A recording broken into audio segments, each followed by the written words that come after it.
We're on the top of Lamed Aleph and Amud Aleph. We have some Agadata today. Tanya, very first line, Rebbe Yehuda Omer Mishum Rebbe Akiva. Barishon Mahayu Omrim. The Levium used to sing a shira every morning for the offering of the Korban Tamid. What song did they sing on Sundays? Lashem Haaretz Umloa, Al Shem Shekana V'Hikna V'Shalit Ba'olama. They said the kapitel in Tehillim, kapitel Chaf Dalid, that to God belongs the earth and everything in it, because this is the day when God created the world. He acquired, gave over, and ruled over His world. And so that's the appropriate psalm to say at the first day of creation. Basheni Mahayu Omrim, Gadol Hashem Umuhulol Me'od. That's the kapitel from kapitel Memches, where God is great and very exalted, and it's the rest of the pasuk says, Be'ir Elokeinu Har Kadsho. In the city of God is His mount of holiness, which describes a God who's a little bit elevated and exalted above the rest of the world. And so why is that appropriate? Al Shem Shechilek Ma'asav Umalach Alehen, and the Bach puts in the words, V'nis Ale V'yashav Bamarom. And God created separations. You know, He created the separation between the upper waters and the lower waters, and then God Himself elevated Himself and dwelled up high. So this was a day of divisions between the physical and the spiritual realms. And as such, when this kapitel talks about God sitting on His loft of holiness, that's appropriate for the day of divisions where God separates. Bashlishi hayu omrim Elokim nitzav ba'adas kel. That's the next kapitel, that the Shir Shel Yom of Tuesday, that God stands in the congregation of God, in the midst of Elokim, in the midst of judges, He will judge. So what does this mean? Al Shem Shegila Eretz b'chachmaso ve'echin tevel la'adasa. Because this is, of course, the day when God created the ability to stand, because He exposed dry land. So therefore, when we talk about God standing in the midst of His congregation, this is the day when it becomes now viable for human beings to survive in the earth and for God to stand amongst them. Baravi hayu omrim, on the fourth day, it says, Kel nekamos Hashem, that God is a God of vengeance. And that's the kapitel from Tzadi Daled. Now, why is that? Al Shem Shabara Chama Ulavana Ve'asi Lipora Me Ovdehen. Very strange. The Gemara says this is the day when God created the heavenly bodies, the sun and the moon. And God knows that people are going to worship the sun and the moon. And so we talk about the God of vengeance, because even though God says, in order for my world to run, there have to be luminaries in the sky, I know that this is going to cause people to stray and worship them, and I will have to exact vengeance from them. Okay. B'chamishi hayu omrim, harninu lelokim uzeinu. On Thursday, the Levium used to sing, give song to the God who is our strength. Now why? Al Shem Shabara Ofos V'Dagim L'Shabeach Lishmo. Because God created birds and fish to give praise to His name. So when I originally saw this Gemara, I thought it meant that birds and fish sing a lot. But that's not what Rashi says. Rashi says it means that when you see all of these different varieties of birds and different varieties of fish, then you'll be impelled to praise God for the beautiful world that He created. Look at all of the variety and the beauty that is created in this world when looking at the birds and the fish. Which, so bird watching is a good hobby. In other words, it brings you to praise Hashem. Is that higher level than the sun, the moon, the stars? I guess it's more imminent. It's like it's closer to us. We have, you can't spend all your day watching the sun. You look at it and that's it. And otherwise you're going to go blind. But you can appreciate the variety of species. Bashishi hayu omrim Hashem malach geus lavesh. On Friday, which kapitel? We say kapitel Tzadi Zayin, that God is the king and adorns Himself with majesty. Al Shem Shegomar Melachto Umalach Aleihem, because God finished His work on Friday, and He now became king over everything that He had created. Bashavi hayu omrim, on the seventh day, Mizmar Shir Liyom HaShabbos Liyom Shekulo Shabbos, a song for the day of the Sabbath. And surprisingly, instead of Rabbi Akiva suggesting that this has to do with God resting on Shabbos, the day of creation, instead he says it's referring to La'asid Lavo, to the future world, when there will be a period of complete decimation and destruction in the future world, as the sort of the corridor, the conduit between Olam Hazeh and Olam Haba. And that's what we call the day that is completely Shabbos. And like Rashi says, She'asid ha'olam liyos charev ve'ein adam, that the world will eventually be destroyed and there will be no more human beings on earth. V'chol hamalacho shovsos al oso yom ormim shir shel Shabbos. All work will cease, and therefore on that day we're reflecting upon the future, that which will take place in the future. Amar Rabbi Nechemya, v'chima ra'u chachamim l'chalek bein haprakim halalu. So Rabbi Nechemya challenges Rabbi Akiva, says it doesn't make any sense. You're telling me that for the first 6 days the Levium sang a song to commemorate creation, and on the seventh day, on Shabbos, they're singing a song to reflect upon the future? That doesn't make any sense. But rather, Ella, and then therefore Rabbi Nechemya launches into his interpretation of the Shira of the 7 days. And the first 6 are exactly the same as Rabbi Akiva, so we'll just read them quickly. Ella barishon shekana v'hiklit v'shalit ba'olamo, that on the first day, like we said before, right, b'sheni shechilek maso v'malach aleihen, b'shlishi shegil eretz b'chachmaso v'hichin tevel la'adaso, b'revi shebara chamul uvana vasli pora me'ovdehen, b'chamishi shebara ofos v'dogim l'shabeach lishmo, b'shishi shegomer malachto malach aleihen, just like Rabbi Akiva had said, all 6 days of creation, but Bashvi'i, but what's the 7th day, the psalm of the 7th day? Al Shem Sheshavas, because God rested on the 7th day. Now, I have a number of questions on this Gemara. Number one, why did Rabbi Nechemya have to repeat all 6? He could have just said, I disagree with Rabbi Akiva regarding what the Shira of the Shabbos is supposed to commemorate. I don't understand that. And also, it seems like Rabbi Akiva is saying that it's exclusively reflective on the future and not reflective at all on the day of rest that God had when He created the world. What's Rabbi Akiva's svara? We don't see from the Gemara any explanation or any defense of Rabbi Akiva. But the Gemara then goes ahead and it says, and I don't have an answer to these questions, I'm just raising them. So the Gemara now says, V'kamiflagi b'derav katina, that Rabbi Nechemya actually argues with Rav Katina, the Amar Rav Katina, Shisa alfi shni havi alma v'chad charuv, that the world will exist for 6,000 years. We're currently in the year 5774, so we have less than 250 years left for the world to be destroyed, and then for 1,000 years it'll be desolate, and that's the 1,000 years, says Rav Katina, that Mizmar Shir Liyom HaShabbos, the day of Shabbos, because ki elef shanim beinecha ki yom esmol ki avor, that God says that 1,000 years is like a day in God's eyes. So therefore, that's what David HaMelech says. And so therefore, you see that the 1,000 years is the Mizmor Shir Liyom HaShabbos. That's what Rav Katina says.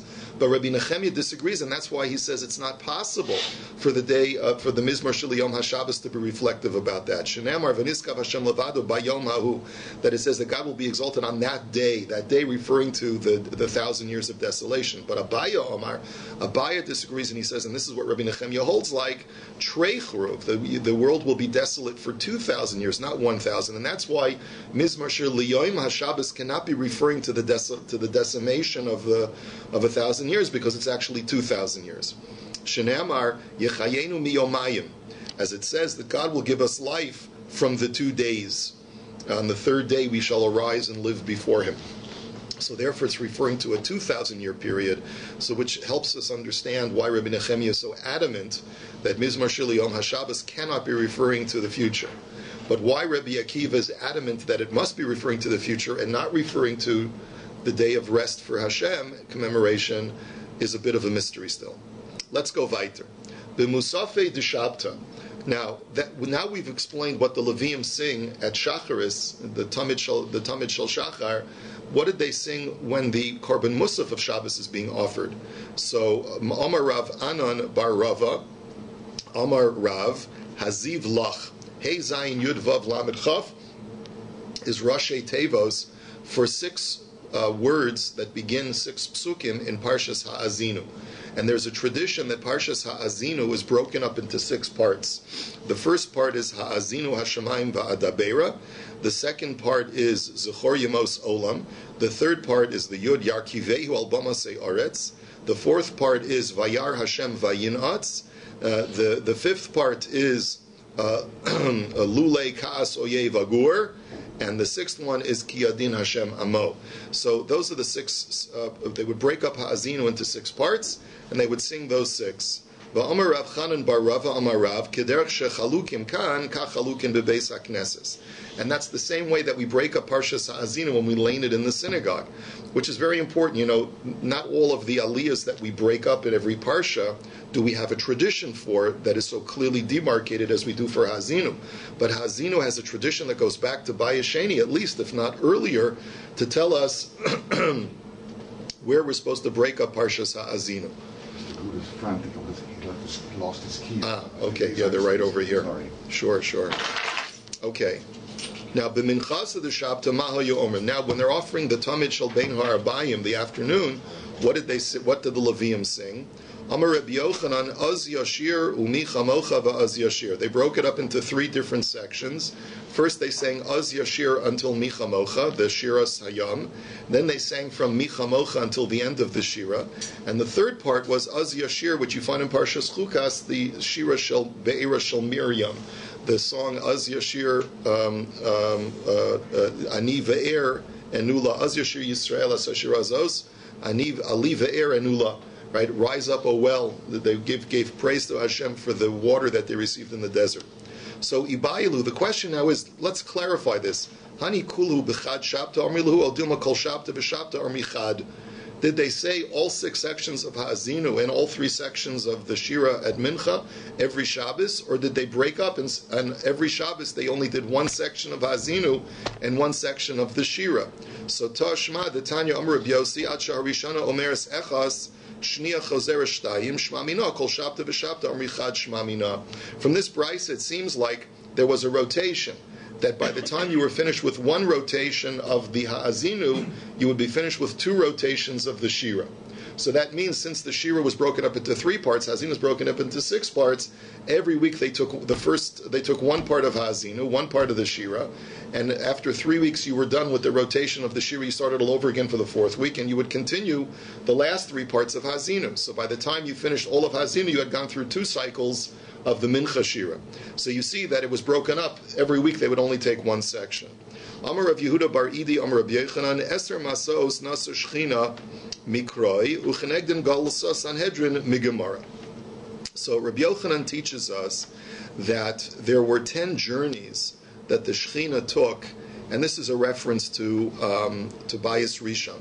That and like Rashi explains, because our Mishnah was talking about some of the decrees that were made in the city of Yavna when the Sanhedrin was there, we now discuss how the Sanhedrin exiled itself and found itself in Yavna in the first place. And we learn first that there were 10 journeys that the Shechina took to depart from the Jewish people before the destruction of the first temple. And the same, we have a similar, and we learn this out from Psukim, and we have a corresponding 10 journeys that the Sanhedrin took at the end of BAYT Sheni, where it found itself, and after the Churban, until eventually completely disbanded, and that we have from a tradition. We don't have any psukim, obviously, for that. So Rashi tells us that the reason why it took God 10 journeys to leave is because God was very reluctant to leave the Jewish people. He wanted to give us more opportunities to do tshuva, so he slowly left. You know, like, so you want to leave very, very slowly to give people a chance to say, no, Hashem, we want you to come back. So anyway, so what are the Esther Masos Nasa Shechina Mikroi? What are the 10 journeys that the Shechina took that are based on Psukim? So number 1, it's Mechapores Lekruv. The ark covers where the Shechina originally was, and then it migrated to one of the Kruvim. The Rashi and the Bach take out the words Mikruv Lekruv. So we go on to the next one. Mikruv Lemiftan. It then went from the Kruv to the Miftan, to the threshold of the entrance to the Heichal. Umimiftan lechatzer, and then it journeyed from the threshold to the courtyard between the Mizbeach and the Heichal. And then umichatzel mizbeach, and then it journeyed to the Mizbeach itself. And then umimizbeach legag, and then it went in a journey to the rooftop of the Heichal. And then umigag lechaima, and then it journeyed to the wall of the temple. Umechoma le'ir, and then it journeyed from the wall to the city of Jerusalem. Umeir lahar, and then it journeyed to the Mount of Olives, right? And umehar lamidbar, and then it went from the Mount of Olives to the desert, to the Judean desert. And then finally, the last journey, number 10, umi midbar also v'yashva b'makoma. And then finally, the last journey was that it went from the desert into its final, into the normal place of the Shekhinah, which is up in heaven. Shenamar elech ashuva el makomi, that God says that I will go and return to my place, as this pasuk says. The pasuk in Hosea says, "I will go back to my place." And you read the last part of the pasuk. It says, "Ad asher yeshamu," until the Jewish people recognize their guilt. Uvikshu fanai batzar lahem yishachrununini, that the Jewish people will be in a state of despair, and then they will free me, and I will come back to them. So the Gemara now explains, Mikaporis lekruv umikruv lekruv umikruv lemiftan. So how do you know that God migrated from the kaporis to the kruv and from the kruv to the threshold? Dichsiv, as it says, first God we know is normally stationed by the ark cover, because it says V'no adati lecha sham v'dibarti itecha me'al hakaporis.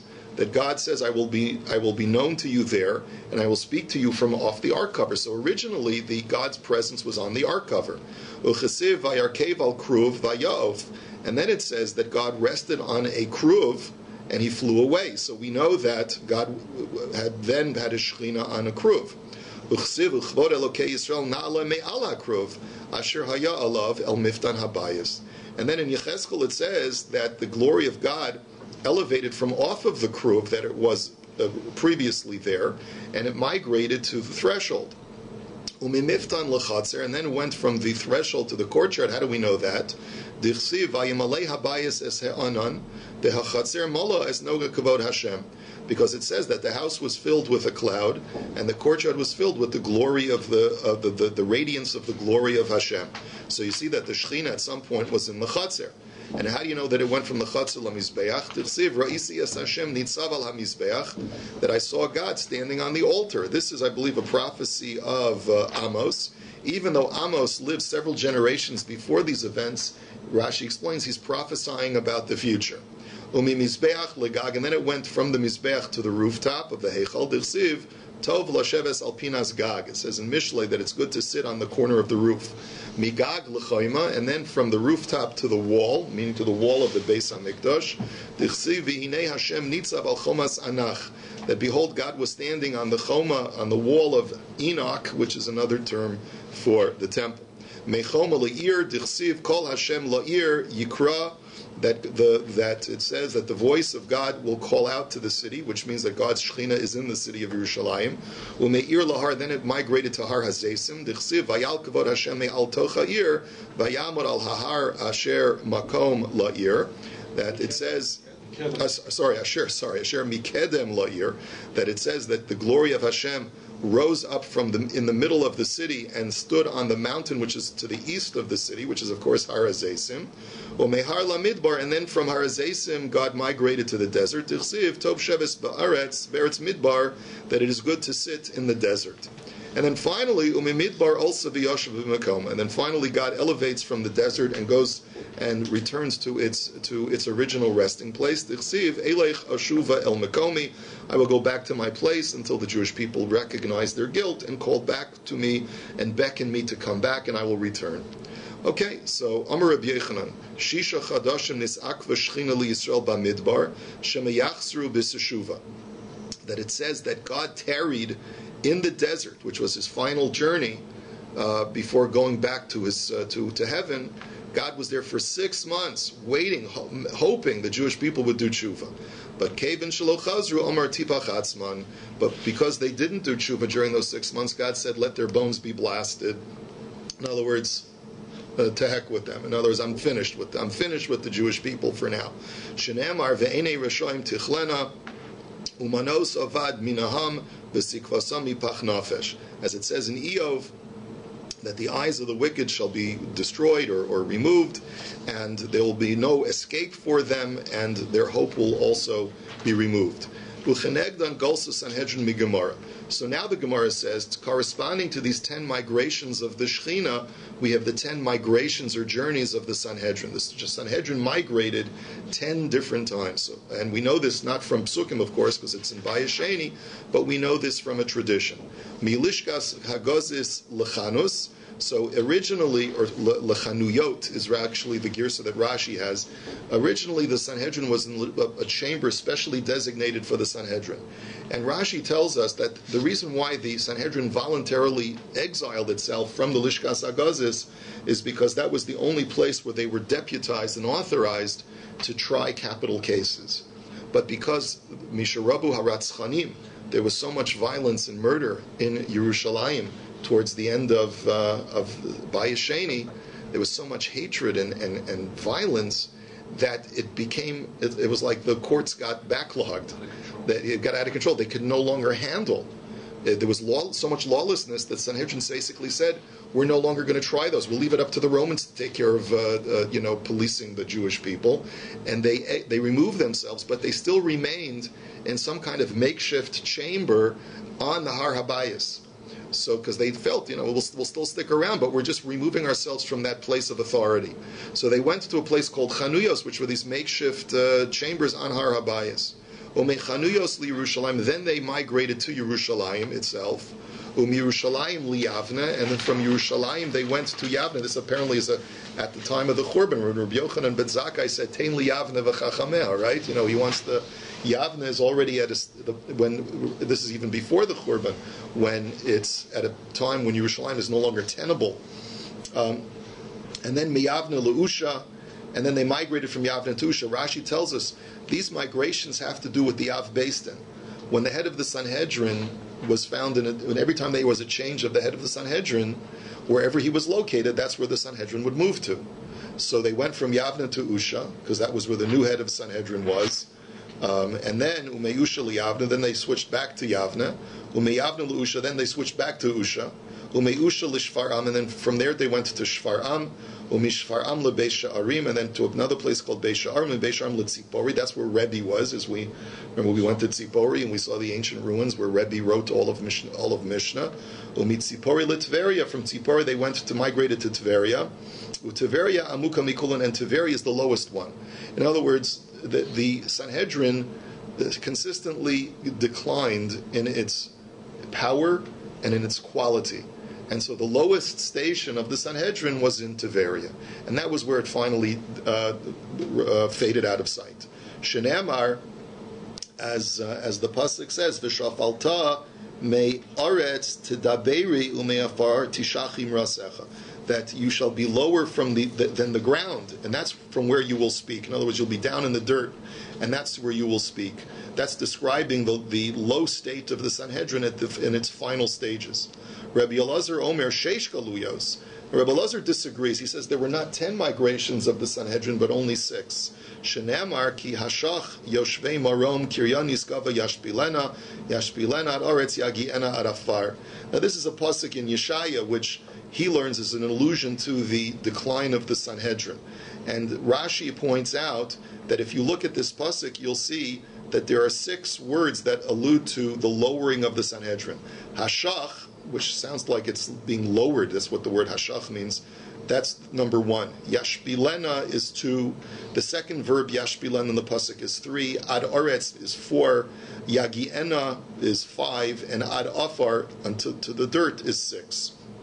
That's how he breaks it down. Amar Rabbi Yochanan umisham asidim ligoyel.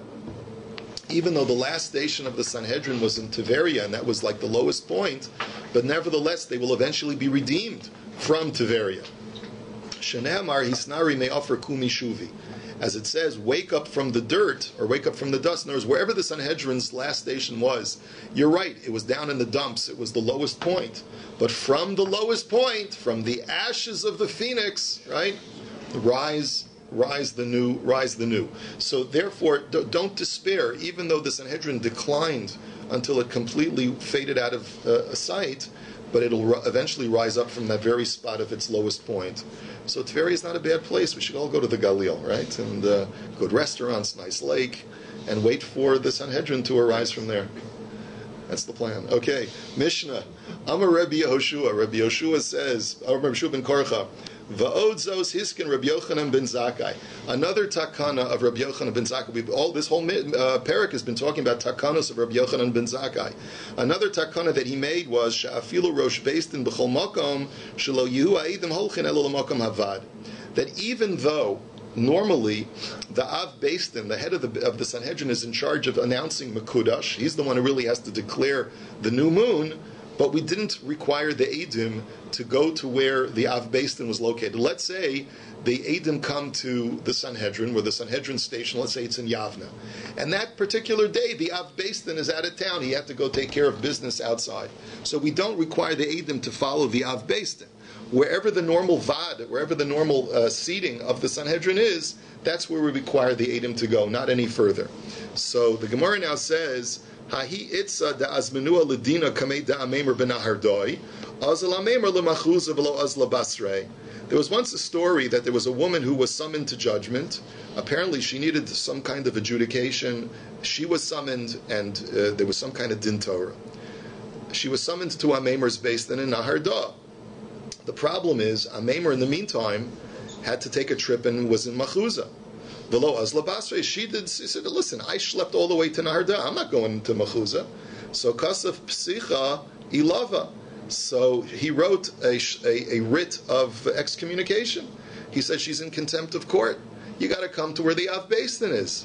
So Amar le Ravashi la Meimar v'ha'anan tnan afilu rosh Beistin b'chol makom shelo yu'edim holchem elo l'makom avad. So Ravashi says, Amemar, what you're doing is unfair. Right? The Mishnah itself says that an aid is only required to go to the place of where the Beistin is. You don't have to make them schlep and follow wherever the Av Beistin is. So Amar lei hani mili le'inyan edus achodesh timken nimtzei samach shilon la'asilavo aval hacha eved lo v'liyishmal. He says, no, that's different. By the edim for kiddush achodesh, we want to be nice to them. We want to make accommodations for them, because if we make it too difficult to testify, they're not going to want to come next time to testify about the new moon. That's when we need them. But here, she needs me. That's the pasuk, Eved lo v'liyishmalva, that a borrower is a slave, so to speak, to the lender. She needs me more than I need her. So if she needs me, she's going to have to go and find me wherever I am. And if not, then she's the one who's in contempt of court, because she has to abide by the rules of society. Tana Rabbana, which of course is a little bit disturbing. Obviously this could be used to abuse, but we have to know when to apply this gebar as well, right? Tana Rabbana. Ein kohanim rishayim lalos b'sandaleim leduchan v'zu echad mitesha takanos shehiskin Rabbi Yochanan ben Zakkai. So the Brisa says that the kohanim do not have permission when they duchen to wear their sandals. And of course, one of the reasons at least, is that they may break a strap and they'll be self-conscious and they'll want to fix the strap while they're up on the duchen, which is not proper. And so that's why they have to go either barefoot or with socks on when they go ahead and duchen. This is one of the 9 takanos that Rabbi Yochanan ben Zakkai had instituted. A lot of people mistakenly think that the reason Kohanim duchen without their shoes is like Moshe Rabbeinu. That's actually not the original reason for it. It's really because of a very practical, technical issue that they're worried that they may break a shoelace, right? So that was a takana of Rabbi Yochanan ben Zakkai. Until then, you were allowed to duchen even with your sandals. So this was one of the 9 takanos of Rabbi Yochanan ben Zakkai. So let's go through all 9. Shis da'ai pirka, v'chada de pirka kama. So the first 6 are the ones that the 5 from our parak, and plus this one about the Kohanim. So 1 is the Kohanim sandals. Okay, that's 1. We have 5 from our Mishnah. What were the 5 that we've seen already? Number 1, that they should blow the shofar wherever there's a Sanhedrin, even if it's on Shabbos, right? And in Yerushalayim, in the environs, wherever you can see Yerushalayim, that's number 2. Number 3 is that the lulav can be taken all 7 days. This is Zecher l'churban. Number 4 is that the entire day of the 16th of Nisan, the day of the bringing of the Korban HaOmer Chadash, is Aser. 5 is that they accept witnesses' testimony the entire day of Rosh HaShana after the Churban. And number 6, like we just saw, that the Edom only have to go to the place of the Vad, wherever the Sanhedrin normally convenes. They don't have to follow the Av Beis Din. So now we've seen the 6, and now the 7th one is from the first parak, which was that, remember, Rabbi Yochanan ben Zakkai said that even though Midioraisa, the Edom can be Machalol Shabbos in order to testify, but we only allow them to do that for Rosh Chodesh Nisan and for Rosh Chodesh Tishrei, because those are the two pivotal months which determine all of the holidays for the rest of the calendar year, because they come during the times when we're celebrating the most holidays, holy days. So therefore, that was the 7th takana. Now we have 2 more takanas out of the 9 that we have not yet seen. So what are the other ones? V'idach, the Tanya Gershon Iskayer Bisman Hazeh Tzarach Sheyafrish Rova Lekino. That there's a brisa that says that when a ger is magayer, he has to do 3 things. He has to have a bris, he has to go to mikvah, and he has to bring a korban so that he can have blood sprinkled on the mizbeach and then sprinkled upon him. But what if you were megayer bizman hazeh and you can't bring a korban? So fine, so you're still a ger tzedek, but you have to set aside money for the cost of bringing the korbanos, and that's what the original takana was. Put the money in a drawer somewhere and mark it saying, "This is for my korban." So Amar Reb Shimon ben Elazar, Kvar Nimna Aleha Reb Yochanan ben Zakkai ubitla mipnei hatakala. But Reb Yochanan ben Zakkai went ahead and annulled that decree of the brisa, and he said that you should not set aside money because we're worried that one day, years later, after you're Megayer, you'll find money in the drawer and someone will end up using it for personal use, and there'll be a violation of hektish, it'll be me'ila. So therefore he said, don't do that. And that's how we paskin. We don't tell a ger to set aside money for his karbanos. We tell him eventually, when the Beis HaMikdash is built, you'll bring a korban, but you don't have to set aside money for it. So that's number 8. Now we have one more, but that's a machlokas. V'idach pluk to the Rav Papa of Rav Nachman bar Yitzchak. They argue about what number 9 is. Rav Papa Amar Kerem Rivai, Rav Nachman bar Yitzchak Amar Lashon Shel Zahoris. So one said, Rav Papa says that it's got to do with the laws of Kerem Rivai, which we know. What is Kerem Rivai? It's the 4th year produce of a tree's growth. The halach is the same as Meiser Sheni. You have to bring the produce to Yerushalayim and eat it there, or transfer the kedusha of the produce onto coinage and bring the coins up to Yerushalayim. Rav Nachman bar Yitzchak said it has to do with the Lashon Shel Zahuris, the scarlet thread on Yom Kippur, and we're going to explain both fully. Rav Papa Amar Kerem Rivai, the Tnan, Kerem Rivai Haya'ola Yerushalayim Mahalach Yom L'chol Tzad, V'zuhi Techuma. So the Mishnah tells us that even though technically any produce that's growing outside of Yerushalayim can be transferred onto coinage, but Chazal made a takana, and they said, if you are within a certain boundary outside of Yerushalayim, we don't give you permission to transfer the kedusha of the produce onto coins. You have to bring the produce itself, because you're close enough, and we want the marketplaces of Yerushalayim to be filled with produce. We want there to be more produce in Yerushalayim. And so what are the boundaries? Eilat min hadarom. And so Eilat is from the south. I have trouble believing that it's Eilat all the way down where we have Eilat today, because that's way too far. As you'll see, the boundaries are much more close. So the Akrabat min Hatzafon, Akrabat, I don't know where that is on the north. Lud min Hamarav, so we know where Lud is. That's much closer, right? It's maybe a day's journey without by horse or something from the or maybe a half day. I don't even know how long it would take from the west. And V'yarden min HaMizrach, and the Jordan from the east. So as long as you're within that periphery, within that perimeter, you have to bring the produce yourself. Amar Ula v'itema Rabba bar Ula Amar Rabbi Yochanan Matam. What's the reason? Kedei la'ater shukei Yerushalayim beperos, so that the marketplaces of Jerusalem should be adorned with produce. The Tanya, but the Brisa then says, Kerem Rivai Hoyelo Rabbi Eliezer b'Mizrach Lud b'tzad Kfar Tabi. That now we learn a story in a Brisa that Rabbi Eliezer had some Kerem Rivai produce, and he was located to the east of Lud, which was within this perimeter of where you'd have to bring the produce to Yerushalayim. So it was in a place called Kfar Tabi. Ubikesh Rabbi Eliezer lahafkiru la'aniyim, and he said, you know what? Ich bin an alter yid, I'm too old, I can't schlep to Yerushalayim. I'm going to just make the produce hefker, let the aniyim who can take it, they'll take it to Yerushalayim instead. So Amrulo, Talmid of Rebbe Kfar Nimnu Chaverecha Allah Vihitiruhu. So they said, Rebbe, no, the student said to him, it's not necessary because your colleagues have already annulled that decree, and it's now permissible to transfer the produce onto coinage, so you don't have to, you consume the produce here, you don't have to make it hefker.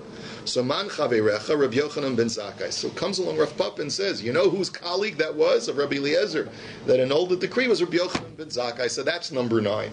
Rav Nachman bar Yitzchak Amar, no, it was Lashon Shel Zahoris, it was the scarlet thread. The Tanya Barishona Hayu Koshrin Lashon Shel Zahoris al Pesach Ula Mi Bachutz Hil ben Hayu Smechem Lo Hil ben Hayu Atzevin. That originally the Brisa tells us that on Yom Kippur they would tie a string, a red string, to the entrance of the antechamber of the basement, in full view of Klal Yisrael. And when the Kohen Gadol would finish his avoda, it would either turn white or it would remain red. If it turned white, that was a sign that they had all received kapara. So if it turned white, they were all happy. If it remained red, they were all sad.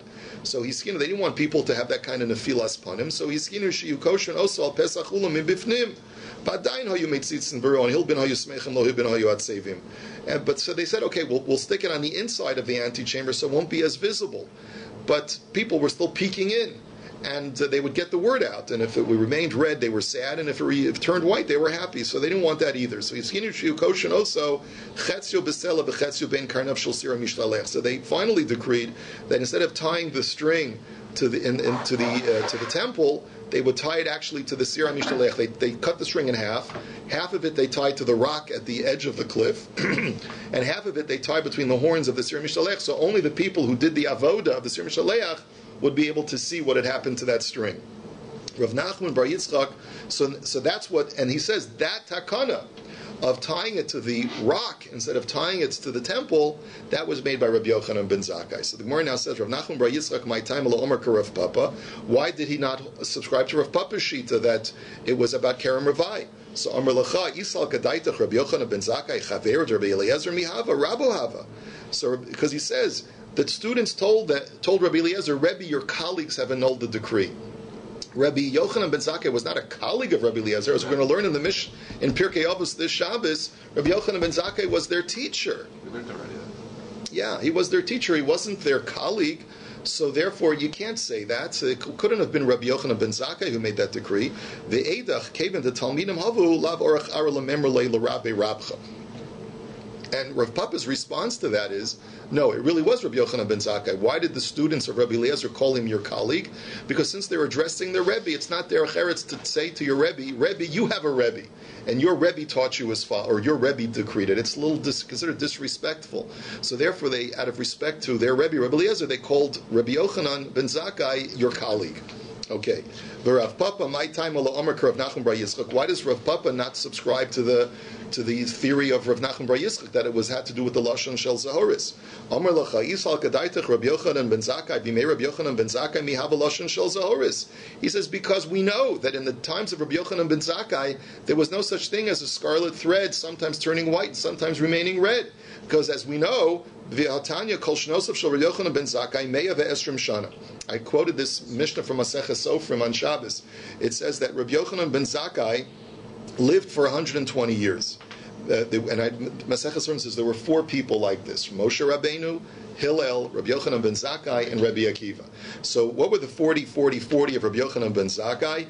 So Mem Shana Asuk B'Prakmatia, Mem Shana Lamad, Mem Shana Limed. So for the first 40 years, he was a businessman. So there's hope for all of us, right? The next 40 years, he sat in learning and immersed himself in Talmud Torah. And the last 40 years, after he had spent 40 years learning, he went ahead and taught his students.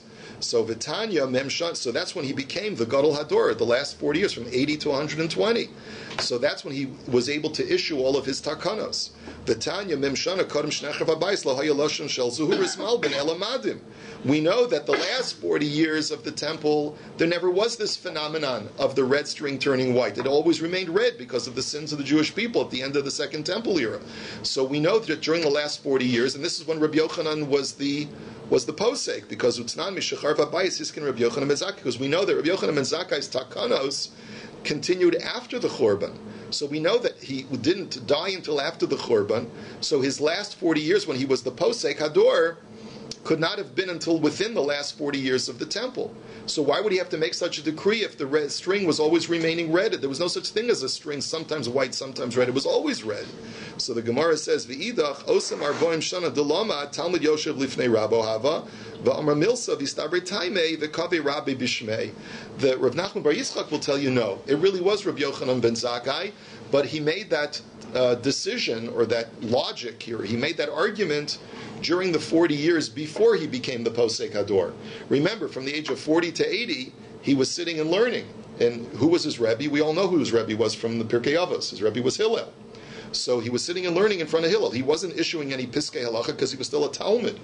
But during that time, he came up with some great ideas. And he would mention them to his Rebbe, to Hillel. And Hillel would say, based on the svara of my great Talmud, Rabbi Yochanan ben Zakkai, this is going to be the new rule. And since it was mentioned in his name, they attribute that takana to Rabbi Yochanan ben Zakkai, even though he was not the rabbinic authority at the time.